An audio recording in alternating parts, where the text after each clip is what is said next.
The studio lights blazed like 1,000 suns, reflecting off the polished floor and casting long, dramatic shadows.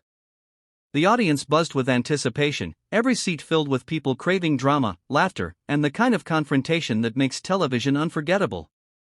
John Kennedy sat on one side of the stage, calm yet unmistakably tense. On the other, Robert De Niro, the legendary actor known for his sharp wit and unflinching honesty, leaned back in his chair with a smirk that promised trouble. The moment had arrived. "You know, John," De Niro began, his voice carrying across the studio, "sometimes I wonder if you're smart enough to even know what's happening around you." His words hit like a lightning bolt. A ripple of laughter moved through the audience, and for a second, Kennedy looked cornered, his calm demeanor threatened by the sheer force of De Niro's charisma. The cameras zoomed in, capturing every flicker of emotion on Kennedy's face. But then something changed. Kennedy leaned forward slightly, his gaze steady, almost piercing. The room grew silent, as if sensing that the tide was about to turn. "Mr. De Niro," he said, his voice measured, "I appreciate your opinion. But intelligence isn't just knowing a lot, it's knowing when to speak and when to listen. And right now, I think the audience deserves more than cheap shots." The words landed like a punch, but not a reckless one, precise, confident, undeniable. The audience erupted in applause, the kind that fills a room with electricity. De Niro's smirk faltered ever so slightly, a flash of surprise crossing his usually impassive face. Kennedy didn't stop there.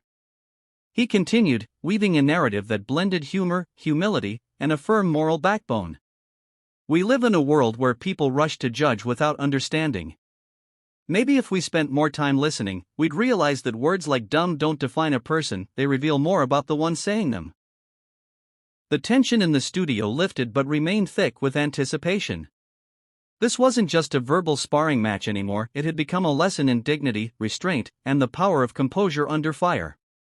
The audience, initially laughing at the insult, now watched Kennedy with rapt attention, hanging on every word, feeling the authenticity of a man who refused to play by the rules of provocation.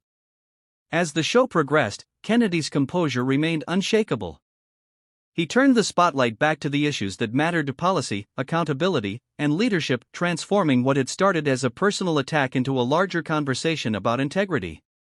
By the time the segment ended, it was clear Kennedy hadn't just survived the verbal onslaught, he had dominated it, with elegance, wit, and undeniable presence. Backstage, reporters swarmed, eager to capture reactions. Kennedy's staff whispered that he had owned the moment, yet Kennedy remained grounded. "It's never about winning against someone," he said quietly to a young